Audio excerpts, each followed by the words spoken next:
ГСП онлайн. Городские новости сейчас. 20 ноября, в День правовой помощи детям, на базе Ухтинской администрации прошло ток-шоу «Я и мои права». Участие в нем приняли подростки, ученики школ и представители всех структур, так или иначе связанных с правом.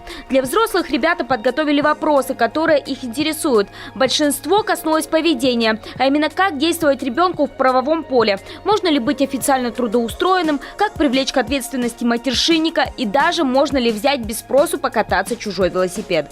Преступления скорее не будет, чем будет. Ну, если же, конечно, была цель взять, похитить, то есть спрятать, продать, не отдать там или еще что-то взять, то здесь уже, конечно, уголовная ответственность. Но если, конечно, подростку до 14 лет, да, здесь преступлением не будет. Это называется как общественно опасное деяние. Ну, то есть за каждый проступок, конечно же, несовершеннолетний будет поставлен подразделение по делам несовершеннолетние. За такие проступки ребенок рискует быть не только поставленным на учет, как в МВД, так и в школе, но и даже попасть на 30 суток в центр временного содержания.